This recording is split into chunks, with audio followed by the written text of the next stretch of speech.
m'aperçois que ce jingle eh bien, symbolise d'une manière tellement visuelle ce que le Seigneur veut faire dans l'invisible. Il désire faire de chacun d'entre nous des boosters de foi afin que les murailles tombent. Et j'aimerais introduire ces instants par une lecture dans la Bible. Si vous avez la Bible, ouvrez-la avec moi dans le Nouveau Testament, dans la première épître de Jean au chapitre 3. Nous allons lire quelques versets à partir du verset 7. 1 Jean chapitre 3 verset 7, où il est écrit « Petits enfants, que personne ne vous séduise. Celui qui pratique la justice est juste comme lui-même est juste. Celui qui pratique le péché est du diable. Car le diable pêche dès le commencement. Or, le Fils de Dieu a paru afin de détruire, littéralement de dénouer, de délier les œuvres du diable.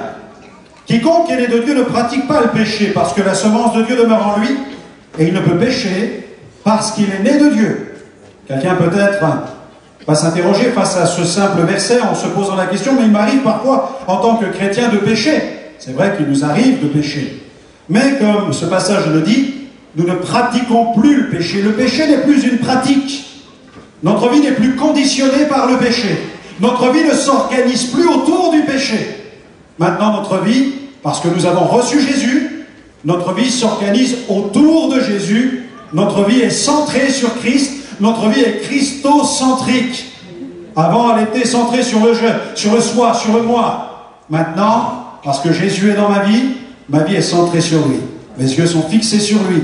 Et c'est pourquoi j'aimerais dire à tous nos amis qui sont là pour la première fois ce soir, en tout cas à tous ceux qui suivent les réunions de jeunesse et qui n'ont pas encore fait cette expérience, j'aimerais leur dire que Jésus désire se placer sur la trajectoire de leur existence. Il veut placer votre vie sur la trajectoire de l'éternité pour que votre vie prenne un sens et que vous puissiez comprendre pourquoi vous existez, pourquoi vous êtes sur la terre. Voilà pourquoi ma mère était cartomancienne. Parce qu'elle avait besoin de savoir pourquoi nous existions. Voilà pourquoi il y a des voyants, voilà pourquoi il y a des devins. Voilà pourquoi des gens se tournent vers les astres, vers les astrologues. Voilà pourquoi certains passent des heures et des heures devant une boule de cristal. Voilà pourquoi certains font des réussites en jetant des cartes sur une table, parce qu'ils ne savent pas pourquoi ils existent. Et moi j'ai évolué, j'ai grandi dans cet univers. Et vous m'avez vu lire ce passage où il est question de ce Jésus qui est venu pour détruire les œuvres du diable. Et un autre passage dans cet épître nous parle de la différence que Dieu fait entre les enfants de Dieu et les enfants du diable. Et en me voyant avec une Bible à la main, peut-être pensez-vous que je suis né dans l'église évangélique. Je ne suis pas né dans l'église évangélique. Je n'ai pas eu le privilège, comme la plupart des jeunes de ce groupe, d'évoluer, de grandir dans une famille où à la maison on lit dans la Bible. À la maison on ne lisait pas dans la Bible, mais dans la boule de cristal. Et tout gamin, je me souviens de ma maman qui m'invitait à la rejoindre dans la salle à manger. Elle jetait les cartes sur la table et elle devinait sur mon avenir. Mais pour être honnête avec vous, je dois vous dire que jamais elle n'a vu qu'un jour je serai prédicateur de l'évangile. Tout simplement parce que cette Bible dit que les voies de Dieu ne sont pas nos voies et que les voies de Dieu ne sont pas les voies du diable. Le diable a des voies, le diable a un plan, le diable a un programme. Son programme est clair, Jésus a dit, il vient lui pour dévorer, il vient pour détruire. Mais il a déclaré, le Seigneur Jésus, mais moi je suis venu pour vous donner la vie, et la vie en abondance. Le diable a un plan d'esclavage, d'avilissement, d'enfermement. Il veut nous lier, nous détruire, parce que nous avons été créés à l'image de Dieu. Et tout ce que nous sommes l'insupporte. Il vous hait, l'ennemi vous hait. Tout simplement parce que vous avez été créés à l'image de Dieu. Parce que vous avez un esprit, vous êtes un esprit habitant un corps. Parce que Dieu veut faire éclater sa gloire dans votre vie pour que vous deveniez un temple à la gloire de Dieu. Et c'est pourquoi le diable s'acharne à détruire l'humanité. Parce que le diable a perdu sa gloire. C'est un ange déchu. Il était frappé par le jugement. Il n'y a pas d'espoir pour lui. Ne perdez pas votre temps à prier pour sa repentance ou son changement. Le diable ne se convertira jamais. Il est perdu, c'est fini pour lui. C'est pourquoi il veut détruire les hommes. Mais Jésus vient pour nous donner la vie en abondance. Quand j'étais petit, ma mère donc devinait sur mon avenir. Et j'ai grandi dans cette ambiance, dans cette atmosphère de voyance, à partir de la cartomancie.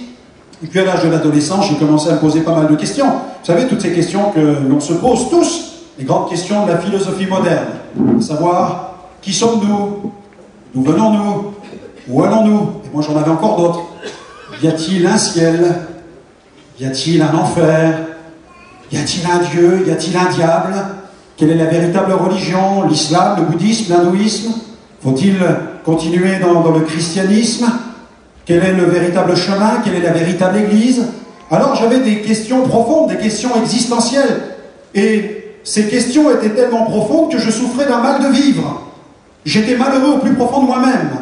Et il faut dire que l'ambiance à la maison était plutôt exécrable. Il y avait une atmosphère de querelle, une atmosphère de violence. Mon père et mon frère aîné avaient des relations extrêmement conflictuelles. Mon père et ma mère aussi, et souvent la menace du divorce a retenti, a résonné dans notre maison. Et parfois même, mon père avait des comportements avec ma mère qui étaient extrêmement violents. Et tout petit, j'ai assisté à certaines scènes qui ont produit chez moi un manque d'insécurité, la peur de vivre dans cette maison.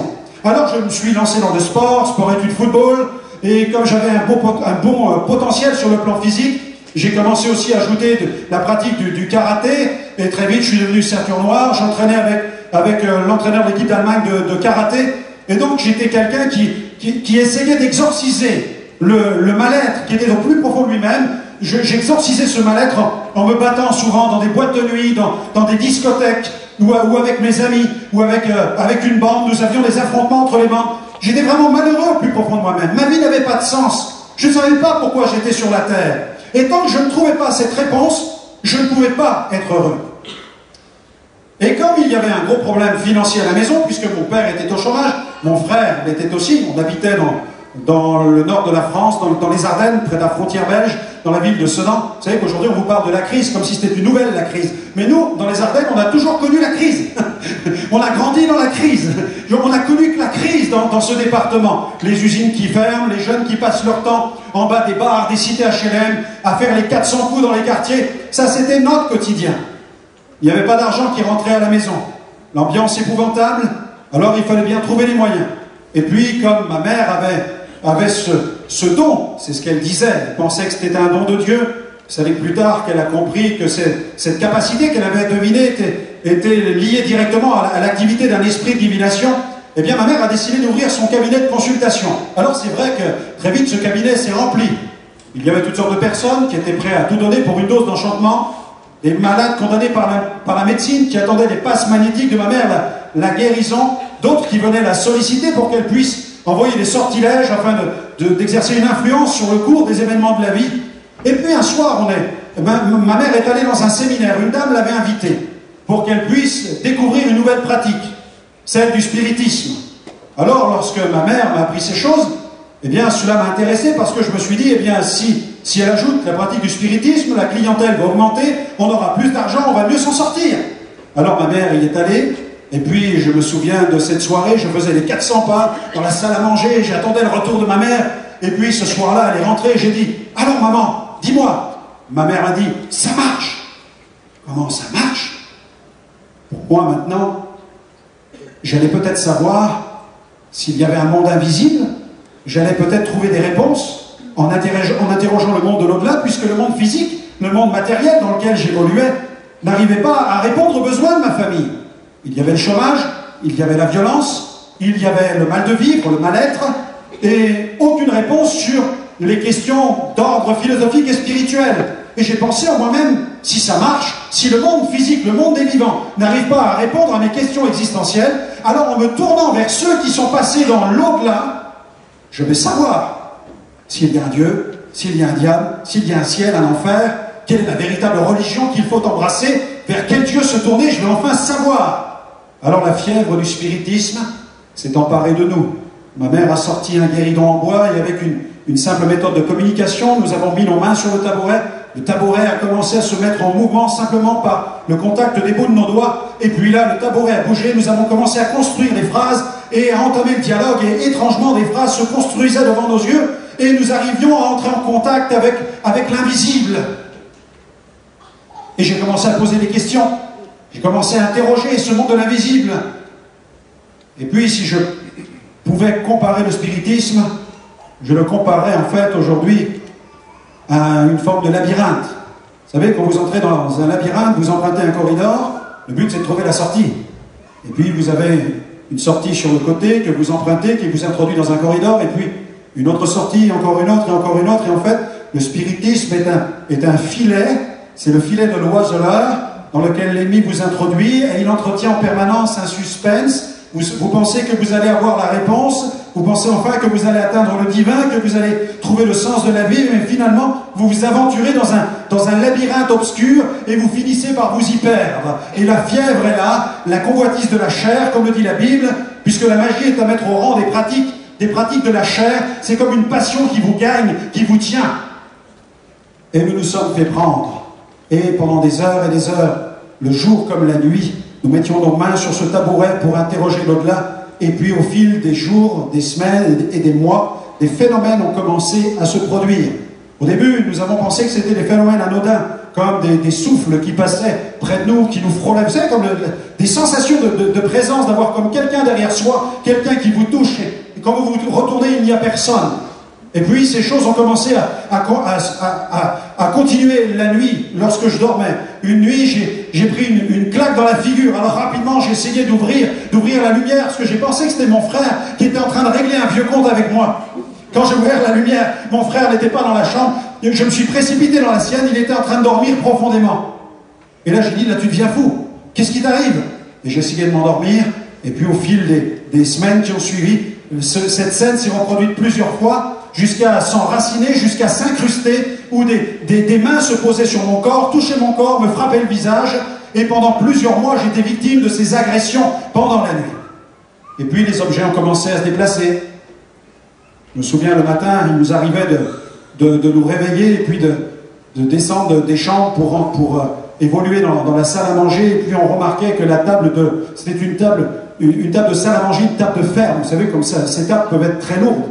Et la table de ferme s'était déplacée toute seule pendant la nuit. Les vases étaient déplacés dans la maison, les armoires secouaient, il y avait des coups de poing dans les murs. Je ne vous parle pas d'un film d'horreur qui a été tourné à Hollywood, je vous parle vraiment d'une réalité de phénomènes surnaturels qui sont manifestés chez nous, avec mon corps qui était comme électrifié. J'avais le sentiment qu'on m'avait branché sur l'électricité, j'avais mon corps qui décollait même en lévitation, c'était comme s'il y avait une attraction qui me poussait vers le haut.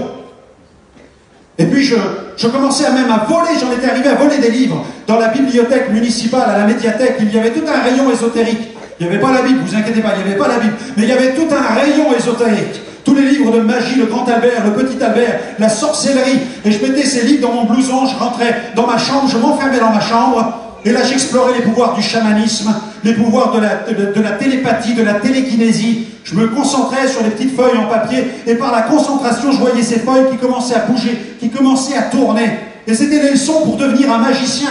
Par la concentration, je mettais mes mains, je prenais des petites cuillères en métal, et je voyais les cuillères qui étaient en train de se déformer. Je passais des heures devant un téléviseur pour en absorber l'énergie, afin de l'éteindre, afin de l'allumer. Et j'en étais arrivé à un tel degré de manipulation par les puissances de l'obscurité qu'il m'est arrivé un soir dans la rue, en présence d'une personne avec laquelle je me suis disputé, de commander à un lampadaire de s'éteindre. Le lampadaire s'est éteint sur le champ. J'ai commandé au lampadaire de s'allumer à nouveau, de s'éteindre à nouveau, de s'allumer à nouveau. Lorsque la personne assistait à ce phénomène, elle est partie dans la rue en courant. Les phénomènes se multipliaient. Et je voulais devenir magicien. Je me suis dit, mais je vais travailler avec ma mère, voilà mon avenir. Voilà le sens de notre vie. Ma mère est voyante, ma grand-mère était voyante, toi tu seras voyant. Il y a certainement une entité quelque part dans l'univers qui a décidé que de génération en génération, nous serions voués aux pratiques de l'occultisme. Et j'essayais de me convaincre de l'idée que je serais l'associé de ma maman dans ce cabinet de consultation, que nous ferions de bonnes affaires, que nous deviendrions très riches, que je roulerais dans une belle voiture, que j'aurais une belle maison et que je serais enfin quelqu'un d'heureux. Et à cette époque, ma petite sœur, elle avait 6 ans. Et puis, un de ces matins, je me souviens après une nuit où j'avais été attaqué par les puissances de l'invisible, eh bien, je regarde ma petite sœur Cathy, la première chose qu'elle fait en se levant, eh bien, c'est d'aller prendre le tabouret de spiritisme et elle met ses mains dessus. Tous les matins, c'est ce qu'elle faisait, en se levant. Elle parlait avec le monde de l'au-delà, à l'âge de 6 ans. Pouvez-vous imaginer cela? Pratiquer le spiritisme à l'âge de 6 ans. Nous étions complètement fous, nous étions inconscients, nous étions aveuglés. Puis je regarde ma petite sœur, elle met sa main sur le tabouret, et tous, immédiatement, le tabouret commence à se dresser sur 2 pattes. Et là, je regarde, j'assiste à un phénomène incroyable. Ma petite sœur se tourne vers moi, elle se met à rire aux éclats. Et puis, le tabouret bascule sur deux autres pattes. Et de cette manière, le tabouret commence à avancer simplement par le contact du bout du doigt de ma petite sœur. Et je vois le tabouret qui se met à avancer comme cela dans la salle à manger. Alors là, j'ai poussé un hurlement. J'ai appelé ma mère. Ma mère est sortie de la cuisine. Elle me dit, qu'est-ce qui t'arrive? Je dis, regarde maman, ce qui est en train de se passer. Ma mère était fascinée devant le phénomène. Mais pour ma part, j'étais tout à coup, j'étais horrifié. J'étais horrifié parce que je venais de réaliser quelque chose subitement. Je venais de réaliser que l'enfer que je vivais la nuit, eh bien peut-être que cette petite fille de 6 ans allait le vivre dorénavant. Alors je me suis indigné et j'ai voulu résister. J'ai dit, il faut sauver ma sœur. Et là je me suis précipité au centre de la salle à manger. J'ai commencé à mettre des coups de poing dans le vide, des coups de pied dans le vide. J'ai sorti les pires injures qu'on puisse prononcer à ce moment-là. Et là, mes amis, c'était comme des souffles, comme des vents brûlants qui sont entrés dans ma bouche, qui ont traversé mes entrailles. C'était comme un feu déchirant. Je n'osais même plus dire un seul mot. Je suis allé me cacher dans un coin de la maison. Ma mère m'a rattrapé, elle a essayé de me faire parler pour que je lui dise ce qui venait de m'arriver. Mais je n'osais même pas lui dire ce que je venais de vivre, de peur qu'elle me prenne pour un fou. Et puis le soir, ça n'a pas manqué. Nous avons été réveillés en pleine nuit. Les cris venaient de la chambre de ma petite sœur. Avec mes parents, nous nous sommes précipités dans la chambre pour voir ce qui était en train de se passer. Elle était assise sur son lit, les yeux étaient révulsés, et elle poussait des hurlements. Elle disait, maman, regarde, je dors dans un cimetière, il y a des morts qui sont couchés sur mon lit. Elle était complètement traumatisée. Alors j'ai dit à mes parents, regardez ce qui est en train de se produire. Nous avons perdu le contrôle. Nous ne contrôlons plus rien, c'est l'enfer dans cette maison. J'ai dit, papa, maman, c'est la maison du diable ici. Ma mère était désemparée. Mon père ne savait pas quoi faire. Et puis, ma mère m'a dit, mais je suis croyante, Dieu est avec nous. Je dis, je ne sais pas si Dieu est avec nous, mais je sais que le diable est ici. Et ma mère me montrait toutes les médailles qu'elle avait autour du cou, Sainte Rita, toutes sortes de saints qu'elle avait autour de son cou. Elle me disait, mais quand je pratique le spiritisme, je demande même à Dieu de m'aider. C'est vrai qu'à cette époque, nous étions de confession catholique, et le prêtre venait souvent à la maison, c'était le bon ami de ma mère, il faisait tourner les tables avec elle. Alors pour moi, je ne savais pas vers quelle religion tourner, honnêtement. Je ne savais, pour moi, christianisme, magie, sorcellerie, syncrétisme, c'était la même chose. Je ne savais pas où était la lumière. Alors je ne pouvais pas appeler un pasteur, je ne savais pas qu'un pasteur existait. Je ne savais pas qu'un pasteur pouvait exister sur cette planète. Il n'y avait pas d'issue. Il n'y avait pas d'issue de secours. Alors, j'ai dit à mes parents, je m'en vais de cette maison. Cela fait des mois que je suis agressé par des entités. Je ne sais pas si elles sont positives, si elles sont négatives. Mais pour moi, je vis l'enfer. Je dois quitter cette maison. Nous avons essayé de dormir. Et là, l'enfer a continué. C'était l'insomnie depuis des mois. Un épuisement, un état de délabrement sur le plan moral, sur le plan psychique, sur le plan spirituel. Et puis vers 6 heures du matin, dans cet état d'épuisement total, là, il y a une voix qui a retenti dans ma chambre. Et cette voix m'a dit tout simplement, Franck, il est l'heure, lève-toi. Alors j'ai obéi à cette voix. Et la voix m'a dit, va vers la fenêtre. Alors je suis allé vers la fenêtre. J'étais comme une poupée que l'on dirige avec des ficelles comme une marionnette. Et la voix m'a dit, tu as besoin de dormir. Et je répondais, oui, j'ai besoin de dormir. Je suis épuisé. La voix m'a dit, maintenant, ouvre la fenêtre et monte sur le bord. J'entendais cette voix comme vous, quand vous vous adressez à moi, la voix était audible. Mes parents dormaient dans la chambre à côté. Et la voix m'a dit, regarde, tu te laisses tout simplement glisser, et là tu vas te reposer, tu vas dormir.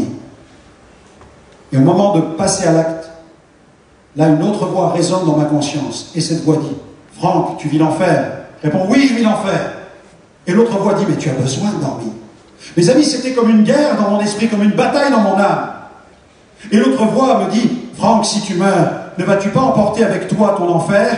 Et elle dit, ne vas-tu pas en enfer? Et tout à coup, c'est comme si quelqu'un venait d'allumer une lumière dans les ténèbres de mon occultisme. C'est comme si quelqu'un venait tout à coup de lever le voile de l'occultisme. Et tout à coup, le stratagème a été démasqué. J'ai compris qu'en fait, on voulait certainement me faire mourir. Et en moi, je suis arrivé à la conclusion que si je mourais, si je me laissais tomber, j'allais mourir. Que je pouvais suicider mon corps, mais pas mon âme. Et que si je partais dans l'éternité, je ne sais pas si j'allais rejoindre des entités positives ou négatives. Je ne savais pas si mes tourments allaient continuer pour l'éternité. Alors, Dans un sursaut de conscience, j'ai fermé cette fenêtre, je me suis jeté à genoux dans ma chambre et pour la première fois de ma vie, j'ai crié vers le ciel. J'ai dit, Dieu, je ne sais pas si tu existes, je ne sais pas si tu es Jésus, Bouddha ou Mahomet, mais je m'adresse à toi si tu existes quelque part. Si c'est toi qui as créé, cet univers, je t'en supplie, sauve mon âme, sauve-moi. De toutes mes forces, j'ai crié. Mes parents sont entrés dans ma chambre, ils m'ont trouvé à genoux, en transe. Rapidement, je me suis habillé, ils n'arrivaient même plus à me contrôler. J'ai dit non, je m'en vais d'ici, c'est terminé, je ne peux plus dormir dans cette maison. Et j'avais résolu d'aller voir un de mes amis et de dormir chez lui dorénavant. Alors, je suis parti dans la rue, et puis j'ai erré de 6 h du matin jusqu'à 9 h du matin, pendant plusieurs heures. Et puis vers 9 h du matin, je croise un groupe de jeunes gens qui distribuent des traités concernant la foi chrétienne. Mais à 9 h du matin, pour moi, c'était un peu une overdose de spiritualité. Alors j'ai pris le traité, j'en ai fait une petite boulette, je l'ai jeté dans la rigole et j'ai continué à marcher. Et puis, une demi-heure plus tard, je croise à nouveau ce groupe de jeunes chrétiens, alors je change de trottoir pour ne pas avoir affaire à eux. Et puis enfin, une demi-heure plus tard, quelqu'un m'attrape par le blouson, me tend un tract, il me dit « Prends-le, c'est le dernier qui nous reste ». Alors je le prends, c'était toujours ce groupe de chrétiens. Alors je prends ce traité, je commence à l'ouvrir, à le déplier. Il est question d'un chef de gang qui s'appelle Nicky Cruz, qui s'est converti à Jésus-Christ. Un chef de gang de New York. Et quand je listais un chef de gang qui se convertit à Jésus, je me dis c'est un canular, c'est pas possible. Comment peut-on se convertir à Jésus? Et Jésus est mort, c'est pas possible. Et je lis ce traité, et tout à coup dans la rue même, je percute un être invisible dont les pieds touchent la terre et la tête touche les cieux. Était-ce Dieu? Était-ce un ange? Je ne pouvais pas le dire à ce moment-là, mais Dieu s'est mis en travers de ma route. Et à ce moment précis, dans la rue même, il y a un phénomène surnaturel. Mais pour la première fois de ma vie, face à une telle manifestation, il n'y a plus aucune angoisse. Mais la prière que j'envoyais vers le ciel à 6 h du matin revient dans mon esprit à la vitesse d'un boomerang, comme une flèche qui me traverse le cœur et qui me porte ce message: j'ai rendez-vous avec ta vie. Alors je fais demi-tour, je suis comme saisi, transcendé par ce que je viens de vivre. Alors je vais voir celui qui m'a tendu ce tract, je m'approche de lui, c'est un homme de petite taille, un chrétien d'origine malgache. Il a une Bible avec une couverture en cuir noir, c'est marqué Sainte Bible dessus. Et je m'approche de lui et je pense en moi-même, je vais lui donner mon curriculum vitae spirituel, on va voir ce que ça va faire. Alors je me mets en face de lui, je dis bonjour monsieur, je m'appelle Franck Alexandre, je suis le fils de la sorcière. Je dis, mais mes parents veulent divorcer, mon frère consomme de la drogue, il consomme de l'alcool, ma petite sœur est possédée, ma mère est voyante, guérisseuse, devineresse, je suis ceinturant de karaté, j'organise des règlements de compte dans la cité. Ce matin, je voulais me jeter par la fenêtre, même le chien est possédé, la maison est hantée de la cave au grenier. Vous avez un remède pour les gens comme vous, nous? Vous avez une solution pour les gens comme nous? Et il reste en face de moi. Et là, sans se laisser ébranler, il me dit, oui, il y a une solution. Je dis, laquelle? Il me dit, c'est Jésus. Je dis, Jésus? Je dis, vous êtes sérieux? Vous êtes en train de parler de Jésus, le juif de Jérusalem, qui avait des grands cheveux, une grande barbe? Vous êtes en train de parler de celui qui marchait à pieds nus, qui faisait des miracles? Vous me parlez bien de Jésus? Mais je dis, mais attendez, vous n'êtes pas sérieux? Je dis, je vais vous dire, je suis allé à l'école, j'ai fait le cours de religion, mais il faut que je vous dise comment il a terminé sa vie. On vous a peut-être pas mis au courant, mais le Jésus dont vous me parlez, il faut que je vous le dise. Vous savez comment il a fini sa vie? Je dis, ce Jésus, il est mort, il est mort. Et là, il brandit sa Bible dans la rue. Il me dit, peut-être que dans ton cours d'histoire, on t'a enseigné que Jésus est mort. Mais il dit, dans la parole de Dieu, il est écrit qu'il est ressuscité le 3e jour et qu'il est vivant. Je dis, comment? Je dis, moi, je suis dingue, mais vous êtes encore plus dingue que moi. Vous êtes en train de me dire que le Christ de Jérusalem, qui est mort sur une croix, vous êtes en train de me dire qu'il est sorti du tombeau, qu'il est vraiment vivant. Vous croyez qu'il est réel, qu'il est là? Mais où il est, ton Jésus? Montre-le que je crois en lui. Il me dit, viens ce soir, tu vas le rencontrer. Je lui dis, donne-moi l'adresse. Il m'a donné l'adresse. C'était l'adresse d'une église évangélique. Alors le soir, j'y suis allé. Et dès que j'ai mis mes pieds à l'intérieur de ce local, un endroit extrêmement modeste, dès que je suis entré à l'intérieur, j'ai été saisi par la présence de Jésus. Mon corps s'est mis à trembler. Je ne savais pas que j'étais tenu par des esprits, j'en savais rien du tout. Mon corps s'est mis à trembler. Il y avait comme à l'intérieur de moi plein d'entités qui étaient dérangées par ce qui se passait dans cet endroit-là. Le pasteur était en train de proclamer la bonne nouvelle et les entités se manifestaient. Et j'ai dit, ça y est, j'ai compris ce qui est en train de se produire. J'ai dit, diable, démon, vous êtes en moi, vous êtes en train de m'habiter, et vous avez compris que celui qui est là est plus fort que vous. Alors on va faire une chose, je vais m'approcher de ce Jésus, et vous allez sortir de ma vie. Je me suis avancé, Le pasteur a mis sa main sur moi, il a commencé à prier au nom de Jésus. Et là, je me suis écrasé sur ma chaise et j'ai fait un voyage au Niagara céleste. Alléluia. J'ai été ravi en extase. Et là, j'ai eu une révélation de la gloire de Dieu. J'ai vu un trône qui s'est présenté devant moi. Et là, j'ai vu de ce trône un fleuve qui est sorti d'une puissance incroyable. J'ai eu le sentiment à ce moment-là que ma tête venait d'exploser. Et de ce trône, il y a eu comme un fleuve d'une pureté, d'une limpidité qui a jailli dans ma direction, qui m'a percuté de plein fouet. Ça m'a traversé le corps, l'âme, l'esprit. Et j'entendais des bruits de métal, comme des bruits de portes de prison que l'on renverse, comme des bruits de chaînes que l'on brise. J'entendais même des hurlements, comme les hurlements d'une armée qui bat retraite. Et je comprenais que les démons étaient en train de quitter ma vie. Et là, j'ai entendu une voix, après cela, c'était comme un calme plat. Et là, une voix qui a glissé sur cette eau et qui a dit « Franck, je suis Jésus. Je t'aime et je t'ai choisi. Et je t'enverrai proclamer l'évangile dans ce monde. » Mes amis, j'étais dans la présence de Dieu, j'étais ailleurs. Et puis tout à coup, quelque chose s'est passé. J'entendais une voix lointaine, c'était la voix du pasteur. Le pasteur était très loin, je peux vous le dire. Moi, j'étais très haut là-haut, dans la présence de Dieu. Et là, j'entendais cette voix qui devenait de plus en plus forte. « Hé, jeune homme! Hé, jeune homme! Hé, jeune homme! Hé, jeune homme, ça va? Tu vas bien ?» Et moi, je réponds « Comment ?» Il me dit « Mais, faut rentrer chez toi !» Mais là, il m'a ramené sur terre tout de suite. Il m'a dit « Faut rentrer chez toi !» J'ai dit « Non, monsieur, je peux pas rentrer chez moi, j'en suis parti ce matin.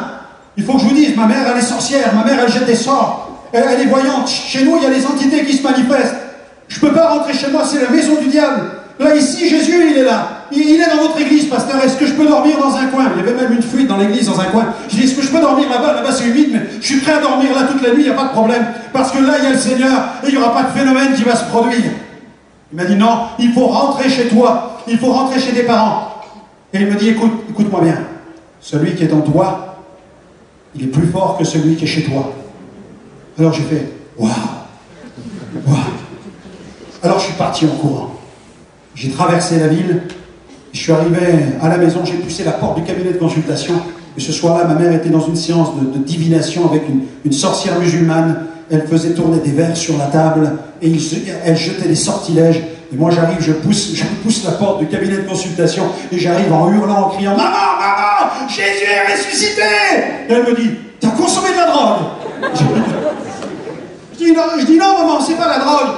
Je dis c'est la puissance du Saint-Esprit. Elle me dit quoi? Puissance du Saint-Esprit? Et les deux sorcières se regardent. La puissance du Saint-Esprit? Je dis oui maman, Jésus est vivant. Jésus est ressuscité. On doit fermer le cabinet de consultation. Il faut que tu casses la boule de cristal. Il faut que tu te tournes vers Jésus. Elle me dit, t'es tombé dans une secte, des gens ont mis la main sur toi. Je dis, non maman, Jésus est vivant. Ce matin, je voulais mourir. Ce soir, je veux vivre. Regarde, ma vie a changé. Et l'autre sorcière se lève, elle dit, Madame Alexandre, c'est pas possible. Regardez, mais il est complètement fou, votre fils. Jamais on a vu quelqu'un qui pratique le spiritisme proclamer le nom de Jésus comme cela. Il est devenu fou, regardez, il est fou. Et elle a commencé à prononcer des malédictions contre moi. Et cette femme, j'en avais une peur terrible, parce qu'elle faisait mourir les gens tellement elle avait de la haine pour des gens. Les gens l'utilisaient pour faire mourir des habitants de la ville, tellement elle était remplie de haine à l'égard des autres. Et moi, j'étais là face à cette dame qui était en train de me maudire. Alors je me suis tenu après le comptoir, qu'il y avait dans le cabinet de consultation. J'ai dit, Jésus, il faut que tu me dépannes. Ça fait 10 minutes que je crois en toi. Comment tu règles des affaires pareilles? Et puis je me souviens du pasteur. Le pasteur, l'image du pasteur qui priait au nom de Jésus. Je dis, la solution, c'est ça, c'est Jésus, ça doit être ça. Et alors, je lui dis, écoutez-moi bien, madame. Au nom de Jésus, vous sortez de chez moi. Et puis, je dis, ça marche pas. Je dis, ça marche pas, c'est pas vrai. Ça marchait pas. Et puis je me souviens du pasteur, il avait la foi. Je dis, mais faut que tu augmentes le volume. Faut que tu appuies sur le curseur. Je dis, je vous ai dit, au nom de Jésus, vous sortez de chez moi. Et là, elle fait 2 pas en arrière. Je dis, ça marche. Tu sors au nom de Jésus. Et là, mes amis, boum, elle tombe par terre. Et elle se tord comme un serpent, comme cela sous la table. Et ma mère est là, et moi je fais, maman, qu'est-ce que j'ai fait? Maman, qu'est-ce que j'ai fait? Je ne connaissais pas la puissance de Jésus, les amis. Mais le Seigneur était avec moi. Le Seigneur était avec moi. Quelques minutes plus tard, l'autre sorcière s'est réveillée comme cela. Et elle ne savait plus où elle habitait, elle avait les cheveux complètement hirsutes. Elle a pris ses verres, ses clics, ses claques, elle est partie dans la rue en courant. Je crois qu'elle court même encore aujourd'hui. Alléluia. J'avais mis une sorcière dehors. Il en restait une autre, la mienne, ma mère. Et là, ma mère était dans tous ses états. Elle me dit, t'es tombé dans une secte, t'es arrivé chez les fous. C'est quoi cette affaire-là de Jésus, de la Bible? Non, non, non, c'est pas possible. Et elle me dit, surtout, tu m'amènes pas ces gens-là ici. Et au moment où elle dit ça, ça sonne à la porte. Elle me dit, tu les as fait venir. Je dis, non, t'inquiète pas, ça va bien se passer. Je file à la porte, j'ouvre. Mes amis, il n'y avait pas un pasteur, il y avait 2 pasteurs, avec 2 grosses Bibles. Alors les pasteurs rentrent, et dans le couloir, le pasteur me dit, ça va depuis qu'on a prié pour toi, ça va Je dis, oui, ça va bien, ça va super bien. Et il me dit, et ta maman, psychologiquement? Psychologiquement, ma mère va très bien, vous allez voir. Et ma mère était dans la cuisine, elle me faisait signe de moi, tu vas voir quand je t'attrape tout à l'heure, tu vas voir quand je t'attrape tout à l'heure. Et nous sommes entrés dans la salle à manger, les pasteurs ont pris place, ma mère est arrivée, et puis le pasteur a commencé à entamer la conversation en expliquant le drame que je vivais, comment Jésus venait de me libérer. Il a ouvert la Bible dans le livre du Deutéronome, chapitre 18, verset 10, où il est écrit qu'on ne trouve chez toi personne qui exerce le métier de devin, d'astrologue, de magicien, d'enchanteur, personne de ceux qui évoquent les esprits ou disent la bonne aventure, car quiconque fait ces choses est en abomination à l'Éternel. Le pasteur a dit, vous avez commis un péché d'abomination, vous êtes sous la malédiction. Et le seul moyen d'en être délivré, c'est de vous tourner vers Jésus. Et ma mère a été saisie immédiatement par le Saint-Esprit. Elle était convaincue de péché. Et elle a dit au pasteur, pourquoi jamais personne auparavant ne m'a lu la Bible? Elle a dit, si quelqu'un, à un moment, m'avait ouvert la Bible pour me dire que Dieu réprouvait ces choses, que ces choses étaient écrites et condamnées dans la Bible, je n'aurais jamais pratiqué l'occultisme. Il suffisait seulement qu'un jour quelqu'un ouvre la Bible et lui dise que ce qu'elle faisait était mal. Il a suffi de cela pour que ma mère soit convaincue de péché, l'autorité de la parole de Dieu. Le pasteur a prié pour elle, il a pris autorité sur l'esprit de divination et ma mère en a été délivrée immédiatement. Il a prié pour ma petite sœur qui était guérie. Ensuite, mon père est rentré ce soir-là, quand il est entré dans la salle de divination, il a vu qu'elle était vidée de tous ses accessoires, tous les livres, tous les stocks de cartes, toutes les boules de cristal, tout était cassé, passé par le feu. Et là, mon père a voulu savoir ce qui s'était passé. Alors lui, il a pris peur, il a dit, mais vous êtes tombé dans une secte, vous êtes tombé entre les mains de gourous. Et on lui a dit, mais non, tu vas voir, Jésus est vivant, il est en train de changer nos vies. Et mon père a dit, mais c'est quand la prochaine réunion que j'aille voir ces gars-là, que j'aille les voir en direct? Il voulait voir le pasteur, il voulait parler avec lui, il voulait aller voir si on n'était pas tombé entre les mains de gens qui voulaient profiter de nous. Alors, il ne fallait pas nous le dire 2 fois, on a dit, la prochaine réunion, c'est ce soir. Alléluia! Et le soir, mon père y est allé, et il souffrait d'un ulcère cancéreux. Et lui, il ne pouvait plus manger depuis longtemps de repas pimentés. Alors il s'est avancé, en face du pasteur, il a dit, on va voir si son Dieu, il existe. Et il s'est mis comme ça en face du pasteur. Fermé de chez fermé, il n'y avait pas plus fermé qu'à quelqu'un comme ça. Pas la foi, pas d'ouverture, voilà, comme ça, simplement. Le pasteur a prié pour lui, et il a senti comme une chaleur qui a traversé son corps. Rentré à la maison, il a dit à ma maman, prends tout le piment que tu as dans les étagères, prépare-moi du riz. On avait des stocks de rougail, vous savez, du piment à vous faire exploser le quartier. Il y avait vraiment tout ce qu'il faut. Il a mis tout dans le repas au riz, il a commencé à manger le riz à la cuillère, il a mangé le piment à la cuillère. Et là, mes amis, plus aucune douleur. Depuis 1985, mon père n'a plus suivi aucun traitement. Les spécialistes l'ont examiné. Et la question qu'ils lui ont posée, mais comment, qu'est-ce que vous avez fait pour reboucher cet estomac? Qu'est-ce qui s'est passé? Ils n'ont aucune explication. Mon père, lui, a eu la sienne. Il savait que c'est Jésus qui l'a fait. Et il s'est converti sur le champ de cette manière. Mon frère, voyant mon père transformer les parents réconciliés, eh bien, mon frère lui écoutait l'évangile. Dans les jours qui ont suivi, il a été libéré du tabac instantanément, libéré de la drogue, libéré de l'alcool et rempli du Saint-Esprit. Mes amis, toute la famille, en quelques jours, s'est convertie à Jésus-Christ. Nous avons même assisté à la résurrection de notre tante quelques jours plus tard. La puissance de Dieu s'est manifestée dans notre famille, puisque nous avions notre tante qui habitait à quelques maisons de là. Elle était dans un cancer de phase terminale. Le médecin venait de constater sa mort. Et mon père était à son chevet, saisi par le Saint-Esprit, en présence de toute la famille qui était là comme témoin. Il a pris autorité, il lui a commandé de revenir à la vie, et devant tout le monde, elle est revenue à la vie. Toute la famille s'est convertie sur le champ. Tout le monde est tombé à genoux dans la chambre face à la résurrection de ma tante. Nous avons été les témoins de la grâce de Dieu. Dieu nous a appelés à prêcher l'Évangile. Et nous avons été utilisés par le Seigneur dans les jours qui ont suivi pour mettre sur pied eh bien, une association humanitaire. Nous avons pu secourir des centaines de familles, non pas nous, mais le Seigneur au travers de nous, par la grâce de Dieu. Dieu s'est servi de nous. Et j'ai pu, eh bien, rendre témoignage comme Jésus l'avait dit. Il a dit, tu prêcheras l'évangile à des nations. Je suis allé dans plus de 40 pays raconter ce témoignage. J'ai vu des foules immenses entendre ce témoignage, des gens être délivrés de la sorcellerie, du fétichisme, du macumba et le temps de pratiques obscures. Mais surtout, j'ai vu les hommes et les femmes passer des ténèbres à la lumière, de la puissance du péché. Parce que quelqu'un pourrait dire ce soir, monsieur le pasteur, votre témoignage est intéressant, vous êtes en train de nous parler de l'occultisme, mais moi j'ai jamais pratiqué l'occultisme, je suis même quelqu'un de bien, je me suis toujours attaché à faire du bien à mon prochain. Mais la Bible dit que sans Christ, nous sommes enfermés dans la désobéissance, nous sommes pécheurs, parce que nous avons transgressé les lois de Dieu, et nous sommes coupables. Et le seul moyen d'échapper à la condamnation, la Bible dit, c'est de nous tourner vers Jésus-Christ. Et c'est la bonne nouvelle que nous vous annonçons, c'est que le diable est vraiment un menteur, mais Jésus, lui, il est le prince de la vie, il est la vérité, il est le véritable, et il n'y a point d'autre chemin que lui. Il l'a déclaré, je suis le chemin, la vérité et la vie, nul ne vient au Père que par moi. Il y a tant de philosophie, tant de religion, tant de spiritualité dans le monde aujourd'hui, mais il n'y a qu'un seul chemin qui mène au Père, et ce chemin, c'est Jésus. Et tous les vrais prophètes de Dieu pointent le doigt dans la direction et disent, c'est Jésus le chemin, c'est Jésus le sauveur. Alors j'aimerais maintenant prier pour ceux qui veulent changer de vie. J'aimerais prier pour ceux qui veulent un changement radical, qui veulent vraiment changer de destinée. C'est pour vous les jeunes, c'est aussi pour vous les moins jeunes, c'est pour tous. Tant que vous êtes là, vous avez besoin de faire la paix avec Dieu.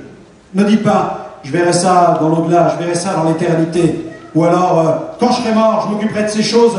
Certainement que Dieu va régler ces choses, il est une balance et il pèse les gens comme cela. Non, c'est maintenant. La Bible dit que le jour du salut, c'est aujourd'hui. Aujourd'hui est le jour du salut. Aujourd'hui. C'est maintenant qu'il vous faut tourner vers le Seigneur. J'aimerais qu'on puisse nous recueillir quelques instants pendant que les musiciens m'accompagnent sur l'estrade, simplement avec un fond musical. Venez m'accompagner avec un fond musical. Recueillons-nous afin de permettre à plusieurs, ce soir, de passer des ténèbres à la lumière, de Satan à Dieu, de la mort à la vie. Seigneur, merci pour la puissance du témoignage. Tu nous dis que par ce témoignage, par le témoignage de nos vies transformées, nous triomphons des puissances infernales, des puissances diaboliques. Et Seigneur, je te prie pour tous ceux qui, dans ce lieu, n'ont pas encore fait la paix avec toi, afin qu'ils saisissent l'opportunité de te rencontrer et de te recevoir comme Sauveur et Seigneur.